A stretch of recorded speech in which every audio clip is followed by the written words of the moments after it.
Good morning दोस्तों, कैसे हैं आप लोग। मैं उम्मीद करता हूं आप लोग अच्छे होंगे। आइए आज की वीडियो शुरू करते हैं। आज की वीडियो थोड़ी सी एडवांस्ड होने वाली है और चैलेंजिंग भी होने वाली है। मुझे उम्मीद है आपको ये दिखाई दे रहा होगा। ठीक है। अब देखिए यहां पर हमको क्या करना है। सबसे पहले मैं नीचे से बात करता हूं।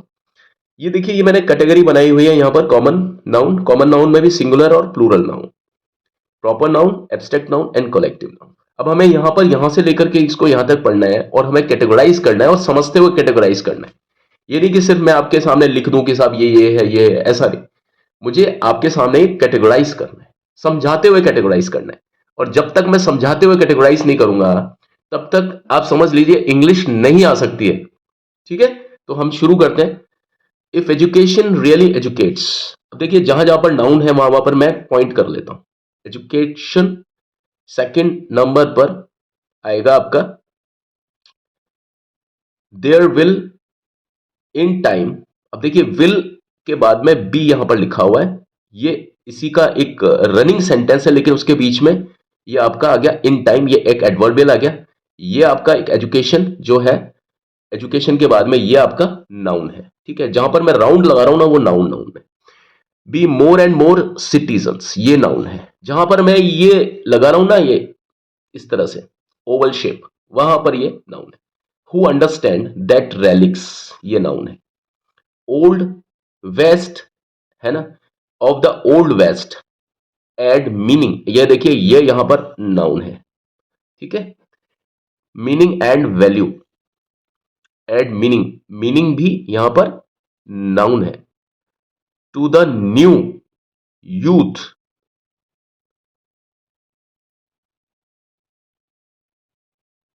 अब देखिए टू द न्यू, न्यू के बाद फुल स्टॉप है तो ये भी नाउन है। ठीक है। समझ में आ गई बात आपके। हाँ, बहुत सारी चीजें हम देखते हैं, देखना चाहिए हमें। ठीक है। यूथ, ये भी एक नाउन है। येट अनबोर्न, है ना। Will, yet unborn. अब देखिए, अनबोर्न के बाद में कुछ भी नहीं लिखा है, ये भी एक नाउन है।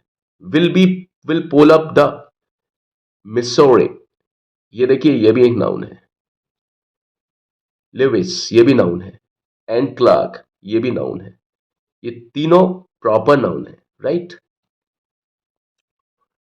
लेकिन यहां पर प्रॉपर नाउन को कॉमन नाउन की तरह यूज किया है, लेकिन फिर भी जो स्पेलिंग है वो वही रहेगी और कैपिटल से ही यूज होगा। और क्लाइम द साइरस, ये भी एक नाउन है, प्रॉपर नाउन है कैपिटल से।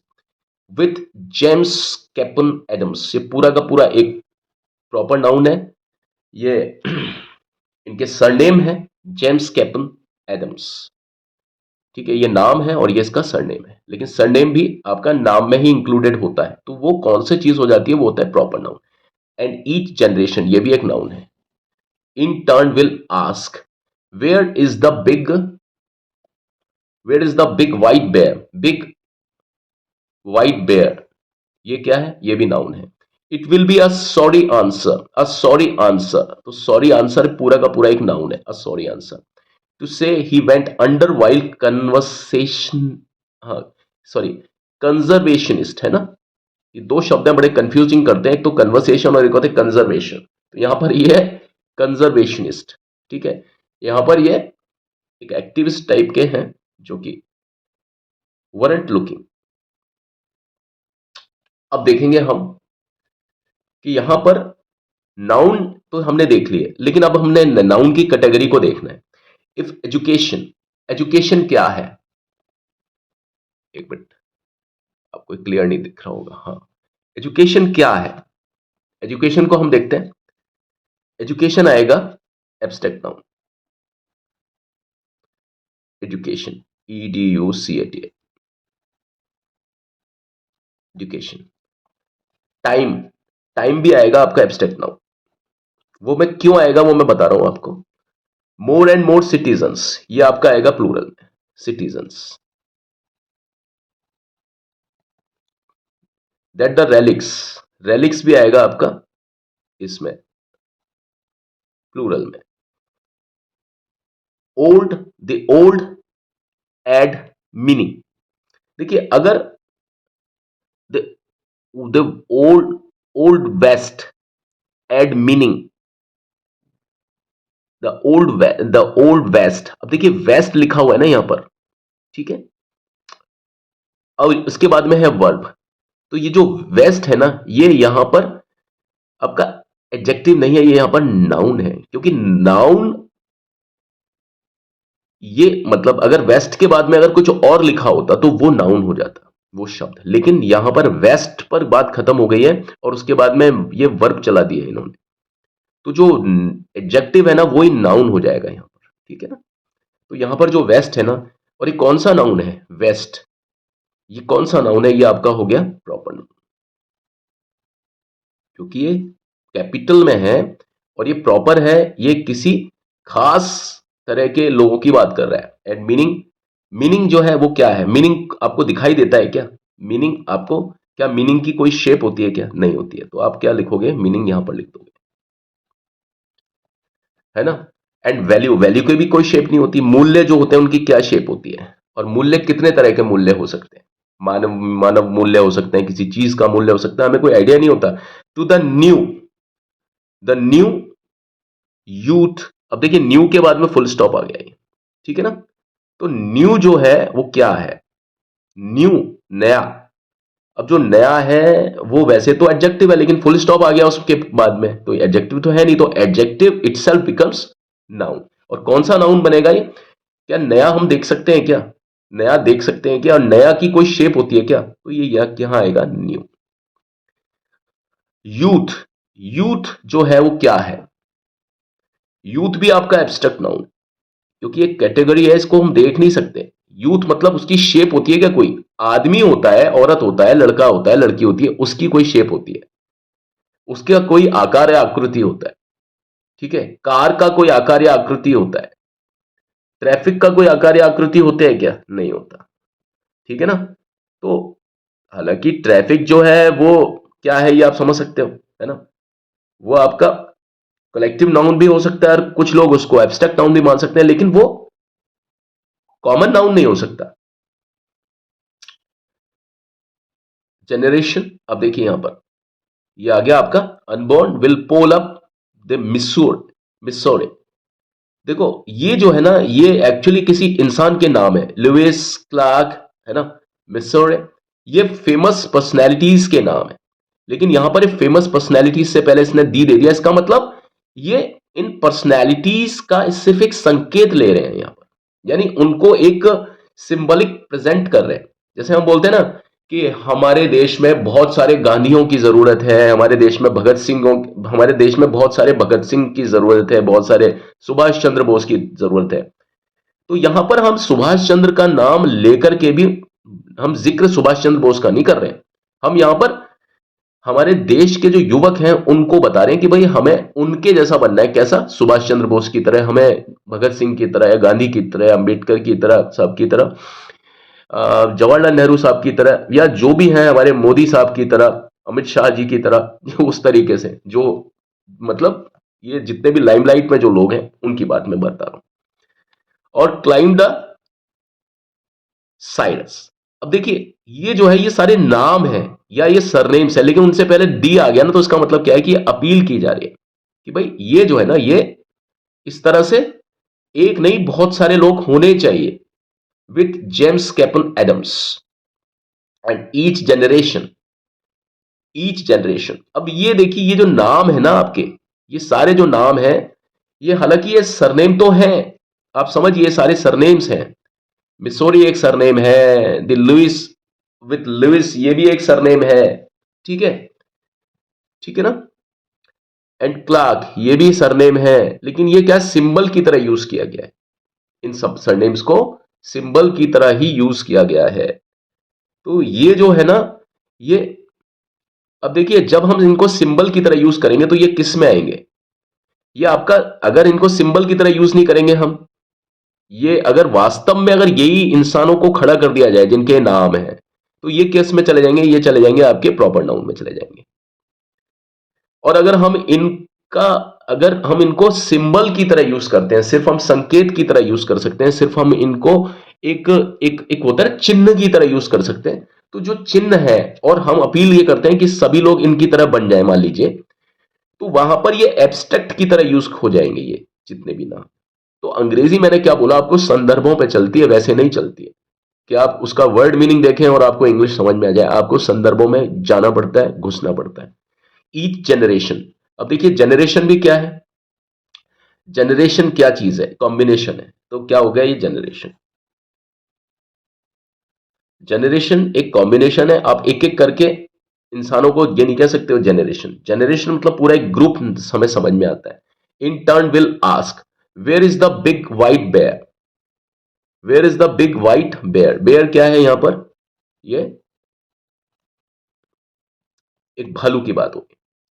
Will be a sorry answer, a sorry answer, it will be a sorry answer. एक एक होता है क्षम्य, मतलब जिसको बोलते हैं ना कि एक ऐसा जवाब जो कि होता है ना कि अपने आप में जवाब तो है लेकिन फिर भी जवाब नहीं है, तो उस प्रकार से। इवेंट अंडर वाइल्ड कंजर्वेशनिस्ट, है ना। अब जो जो प्रकृतिवादी जो लोग हैं ना, प्रकृति के ऊपर बात करते हैं ना, ये उनकी बात हो रही है। तो ये जो कंजर्वेशनिस्ट हैं, ये कौन है, ये पूरा का पूरा एक कंजर्वेशनिस्ट, और ये एस आ गया, कंजर्वेशनिस्ट और कन्वर्जेशनिस्ट क्या हो गए, ये इसमें आ गया कंजर्वेशनिस्ट।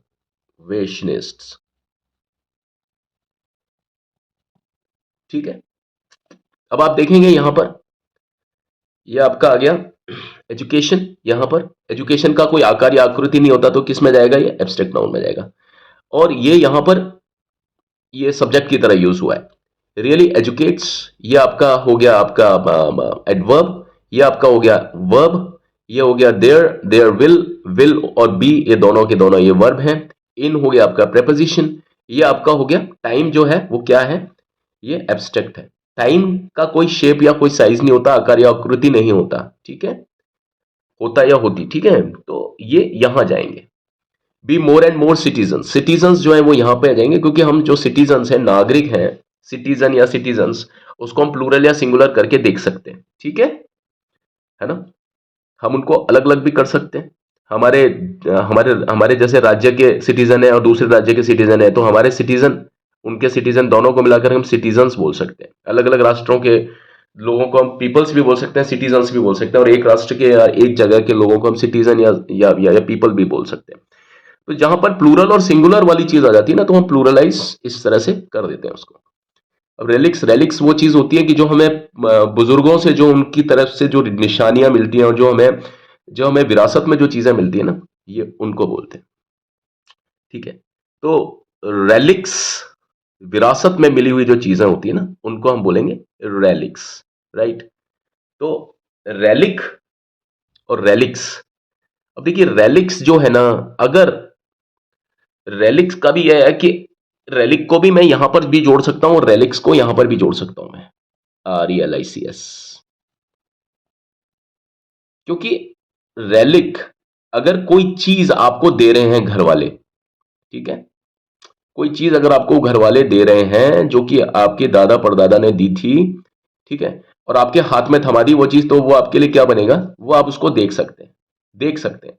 लेकिन मान लीजिए अगर मैं उसको बिना किसी संदर्भ के अगर उसके बारे में बात करता हूं, तो आपको समझ में नहीं आएगा। मान लीजिए रेलिक्स मैंने बोला कि भाई कोई विरासत में मिली एक चीज है, घड़ी है, तो घड़ी को देख सकता हूं मैं। तो अगर रेलिक घड़ी की तरीके से मैं देख रहा हूं, और जो घड़ी मेरे हाथ में है और मेरे को बोला कि भाई ये तुमको पुश्तैनी घड़ी है तुम्हारे पास में, तो वहां पर मैं रेलिक्स को किस सेंस में बोलूंगा, कॉमन नाउन में।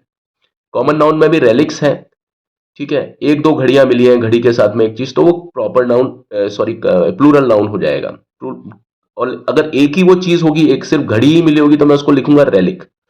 लेकिन अगर रेलिक्स मुझे बोला गया और मुझे कोई घड़ी वगैरह कुछ नहीं दी गई और बोला कि आपकी कुछ विरासत की कोई चीजें हैं, विरासत है आपके पास में, कुछ विरासत में कुछ चीजें हैं, कुछ संपत्ति है।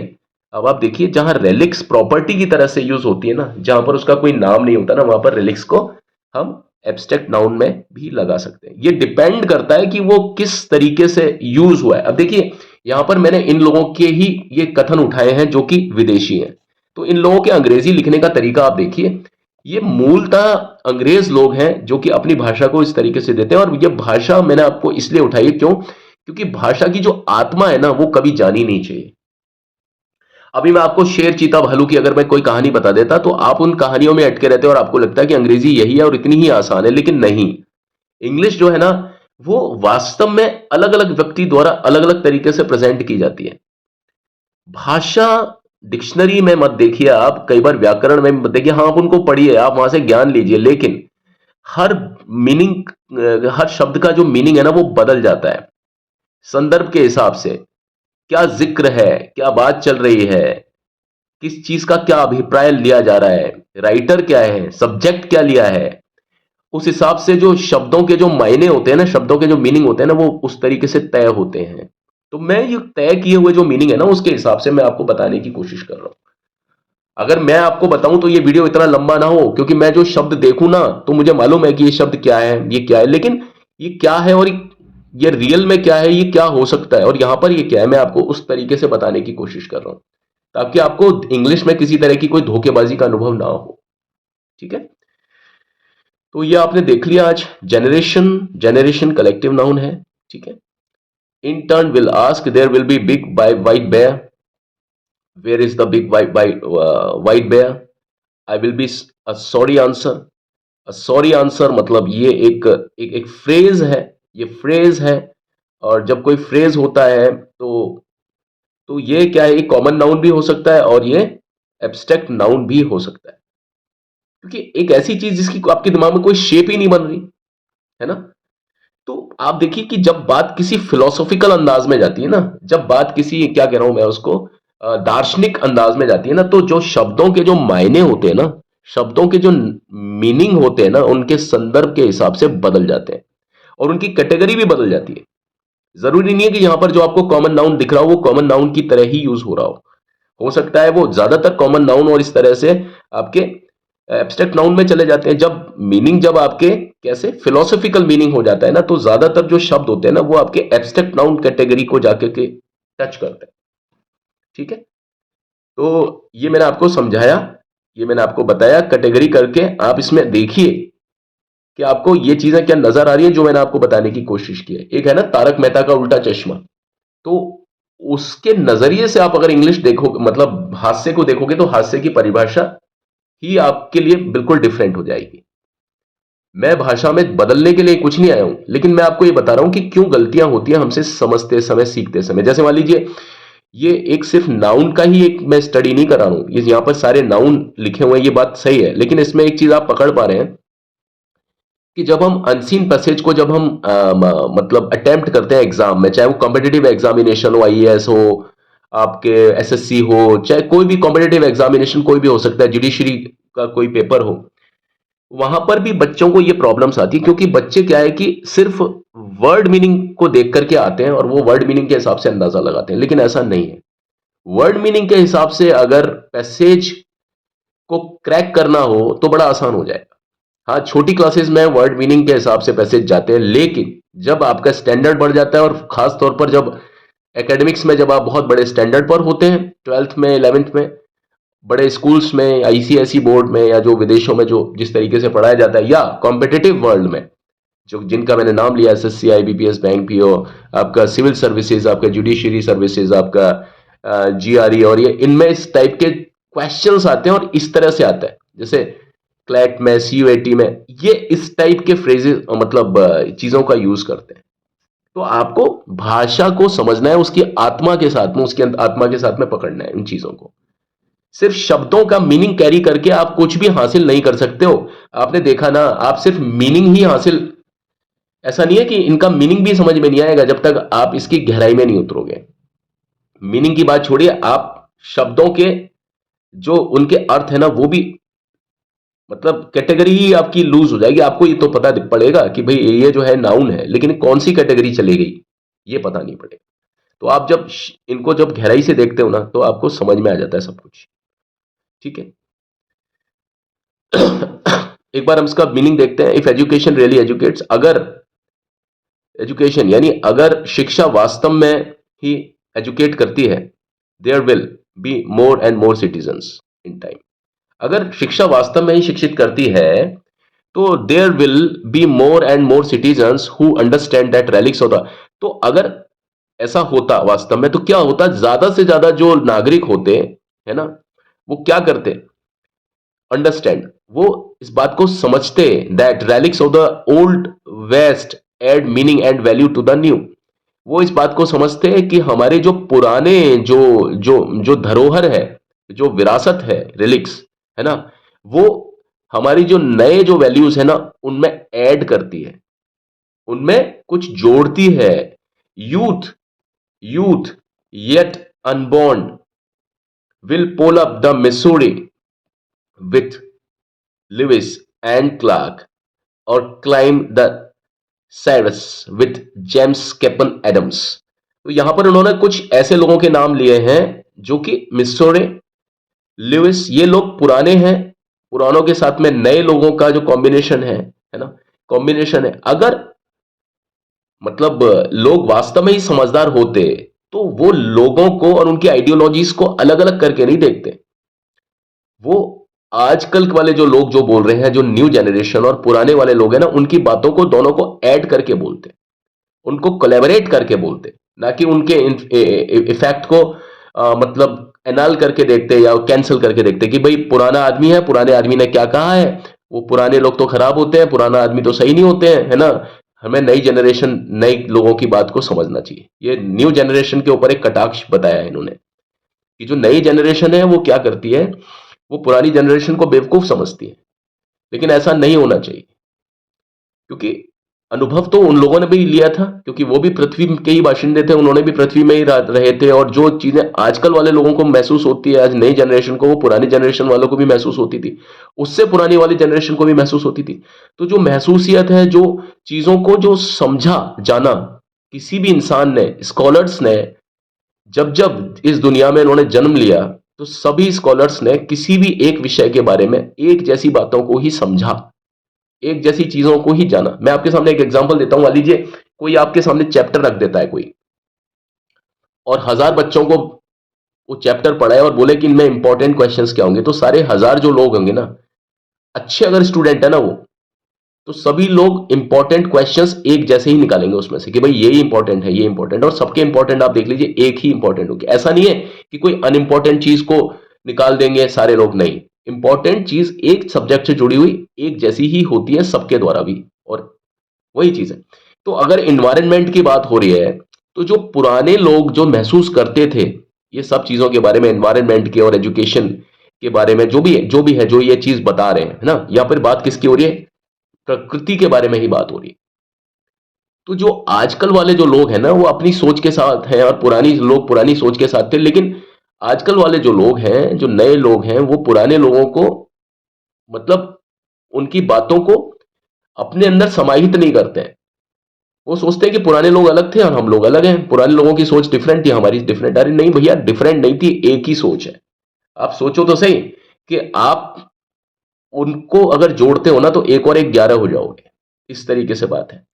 विद जेम्स के अभी यहां पर नाम दिए हैं पुराने और नए लोगों के। And each generation in turn will ask, और जितनी भी जो जनरेशन है ना, प्रत्येक जनरेशन बदले में ये पूछेगी, where is the big white bear, कि भाई कहां पर गया बड़ा जो सफेद भालू है, वो कहां पर गया। It will be a sorry answer to say, और ये बहुत ज्यादा एक शोभनीय, मतलब जिसको बोलते हैं क्षोभ, क्षोभ मतलब शोभनीय नहीं, क्षोभ मतलब एक दुखद जवाब होगा to say that he went under while conservationist weren't looking. तो ये बताना पड़ेगा कि वो जो व्हाइट बेयर है ना, वो समा गया, कहीं समा गया, कहीं खो गया। कब खो गया, जबकि जितने भी जो पर्यावरणवादी थे वो लोग जब उनको नहीं देख रहे थे, जब पर्यावरणवादियों ने, जो पर्यावरण की बात करते हैं, जो वातावरण की बात करते हैं, जो एनवायरनमेंट की बात करते हैं, जब उन लोगों ने उस व्हाइट बेयर पर से अपनी नजर हटा दी तो वो व्हाइट बेयर गायब हो गया। कहने का मतलब है कि कन्वर्सेशन जो कंजर्वेशनिस्ट जो थे ना, उन्होंने भी उन व्हाइट बेयर का जो कि एक्सटिंक्ट हो चुके हैं उनका ध्यान नहीं रखा, यानी जो अब इस दुनिया से विलुप्त हो चुके हैं, जब उनका ध्यान नहीं रखा तो भाई उनको तो गायब होना ही था। कहने का मतलब है ये कंजर्वेशनिस्ट के ऊपर भी एक बहुत बड़ा एक क्या है, ये एक उपहास है, ये इसके ऊपर भी एक मोक है, ये इसके ऊपर भी एक सटायर है जो कि इन्होंने यूज किया। सटायर मतलब एक ऐसी बात जो कि चुभने वाली बात है इनके लिए कि भाई आपके होते हुए ये गायब हो गए इस दुनिया से। क्यों गायब हो गए? क्योंकि आपकी निगाह उन पर थी ही नहीं। आप प्रकृति की बातें कर रहे थे लेकिन उसके बावजूद भी आपने अपना काम सही नहीं किया, क्योंकि एक जो प्रकृति को जो इंसान मानता है ना, वो कभी भी किसी भी जानवर को, किसी भी जाति को, चाहे तो वो पौधे की हो चाहे वो जानवरों की जाति हो, उसको विलुप्त नहीं होने देगा अपनी आंखों के सामने से, क्योंकि उसका काम ही है लोगों को जागरूक करना, बताना कि साहब ऐसा मत करो, प्रकृति के साथ खिलवाड़ मत करो, जानवरों के साथ में, वन्य जीवों के साथ में खिलवाड़ मत करो, पेड़ पौधों के साथ में खिलवाड़ मत करो। लेकिन जब कंजर्वेशनिस्ट लोग ही जब ध्यान नहीं दे रहे तो भैया सफेद भालू को भी गायब होना है, सफेद चीते को भी गायब होना है, सफेद हाथी को भी गायब होना है, धीरे धीरे करके पूरी दुनिया में से जितनी भी जो चीजें हैं सबको गायब हो जाना है। और ये ऐसा हुआ है। कितनी जातियां थी जानवरों की, अब वो करोड़ों साल पहले थी, आज दुनिया में सभ्यता में कोई जानता ही नहीं है कि वो कभी पैदा भी हुए थे क्या, नहीं, खत्म होते जा रहे हैं। हमारे इंडिया में बाघ का भी यही स्थिति है, जो शेर है वो बहुत तेजी से गायब होते जा रहे हैं। डायनासोर वगैरह का तो आपने फिल्मों में भी देखा होगा कि किस प्रकार वो हम डायनासोर की फिल्मों को ज्यादा क्यों देखते हैं? क्योंकि हम रियलिटी में उनको नहीं देख पाए, इसलिए। ठीक है ना? तो आज की वीडियो बहुत लंबी हो गई है और अगली वीडियो में मैं आपके सामने कुछ इस तरह का ही कथन लेकर के हाजिर होऊंगा। बस मेरा यहां पर यह अभिप्राय था कि आप भाषा को पकड़ें, किस आयाम के साथ में मैंने आपको समझाने की कोशिश की है, आप उस आयाम के साथ में भाषा को पकड़ें, समझें। सिर्फ वर्ड मीनिंग कैरी करने से, सिर्फ शब्दार्थ लेने से आप किसी भी भाषा को नहीं समझ सकते हो, मेरी गारंटी है। और इंग्लिश को तो कभी भी नहीं, इंग्लिश एक जन्म क्या 7 जन्म में भी कोई नहीं सीख सकता जब तक कि आप अपना जो दायरा है इंग्लिश को समझने का बढ़ाएंगे नहीं। उसको मीनिंग के हिसाब से भी समझना है, उसको संदर्भ के हिसाब से भी समझना है, उसको डिक्शनरी के हिसाब से भी समझना है, उसको ग्रामर के हिसाब से भी समझना है, और कई तरीकों से उसको समझना है। उसके बाद में एक सही आकलन निकलता है। और आपने देखा कि शब्द वही होते हैं, शब्द का अरेंजमेंट भी कई बार सिंपल होता है, लेकिन जो बात होती है बड़ी गहरी होती है। और जब बात गहरी होती है तो आप समझ लीजिए कि शब्दों की जो तथाकथित जो सो कॉल्ड परिभाषा है ना, वो भी संदर्भों में चेंज हो जाती है। समझ लीजिए आप, बिल्कुल चेंज हो जाती है। आप इस बात को हमेशा महसूस करेंगे। और मैं इसलिए ये जो विदेशियों के लिखे हुए जो लेख है ना, उनकी बात मैं कर रहा हूं, ये मैं चुन करके लेकर के आया हूं इस तरह की एक आपके सामने धारणा, ताकि आपको वास्तव में समझ में आए कि भाई अंग्रेजी वो नहीं है जो आप कई बार पढ़ते हैं कि भाई आसान अंग्रेजी पढ़ लें, कहानी पढ़ लें। आपको मालूम कई बार मुश्किल अंग्रेजी पढ़नी पड़ जाए, अखबारों में लेखों में अंग्रेजी पढ़नी पड़ जाए, तो आप किस प्रकार पढ़ेंगे? क्योंकि अंग्रेजी तो वास्तव में वही है, बाकी तो टाइम पास है, बाकी तो मनोरंजन है। सही तौर पर मतलब सही सही रूप से अगर अंग्रेजी की शिक्षा आपको ग्रहण करनी है ना, तो आपको इस तरह से पढ़ना चाहिए। अगर आप इस तरीके से पढ़ेंगे तब आप आसान चीज को तो चुटकियों में पढ़ लेंगे। मेरे कहने का तात्पर्य ये है। ठीक है, तो आज की वीडियो में बस इतना ही। और आप मुझे इसके बारे में कमेंट, लाइक, शेयर तो आप सब्सक्राइब कर ही रहे होंगे मैं जहां तक समझता हूं। प्लीज इस तरह के कंटेंट्स को बहुत लोगों तक पहुंचाने की जरूरत है। और बस मेरे आपसे यही रिक्वेस्ट है कि आप प्लीज, मैं जानता हूं कि जो लोग पढ़े लिखे लोग हैं ना, उनको भी इंग्लिश एक अंदाज में ही होती है उनकी अंग्रेजी, कि सिर्फ वो तुक्के में ही सॉल्व करते हैं चीजों को, लॉजिक से सॉल्व करते हैं। भैया इंग्लिश के लिए थोड़ा नॉलेज और एक कुछ गेटअप होना चाहिए हमारे पास में, कुछ तैयारी होनी चाहिए। वो तैयारियों की मैं बात कर रहा हूं। जब आप इस अप्रोच के साथ में, इस दृष्टिकोण के साथ में जब आप अंग्रेजी को लेते हैं ना, तो अंग्रेजी भी फिर आपको हाथों हाथ लेती है। अदरवाइज कोई जरूरत नहीं है इस तरह से कि भाई मैं आपको इतना टाइम खराब करूं आपका इस तरीके से छोटी सी बात के ऊपर। अगर मैं समझाने पे आता हूं तो मैं आपको उसको मुश्किल से 3 मिनट में समझा देता, लेकिन ये वीडियो मेरी 29 मिनट की हो चुकी है। लेकिन कोई नहीं, मुझे इनके अंदर की बात, जब दो चीजें होती हैं, सरफेस मीनिंग और एक एक होता है बिटवीन द लाइंस मीनिंग। तो बिटवीन द लाइंस मीनिंग को पढ़ने की जरूरत है, शब्दों के अंदर के भावों को समझते हुए हमें भाषा को समझने की जरूरत है, खासतौर पर अंग्रेजी को। नहीं तो अंग्रेजी को कभी नहीं समझ पाएंगे साहब, कभी नहीं समझ पाएंगे। अंग्रेजी कहीं वोकैबुलरी में और कहीं हंसी मजाक में और ऊट पटांग चीजों से, जैसे वो ज्यादातर यूट्यूबर्स आपको बेवकूफ बना रहे हैं, बड़े बड़े यूट्यूबर्स, उनके बारे में भी मैं बात करूंगा कुछ दिनों में। तो आप सिर्फ उन्हीं अंदाजों में अटक के रह जाएंगे। और बस, आपको अंग्रेजी को अगर आत्मा के साथ में समझना है, किसी चीज को सोल के साथ में समझना है। देखिए, इस अकेली जो बॉडी होती है ना, वो तो सिर्फ मौत होती है। बॉडी का मतलब होता है लाश। लेकिन वो बॉडी अगर सोल के साथ होती है ना, तो उसको बोलते हैं हम एक जिंदा इंसान। तो आपको चीजों को पकड़ना है सोल के साथ। चलिए, आज के लिए इतना काफी है। कल आपके लिए एक मैं नया कंटेंट, एक नए अंदाज में लाऊंगा। ठीक है, तब तक के लिए मुझे आज्ञा दीजिए। Thank you so much, bye.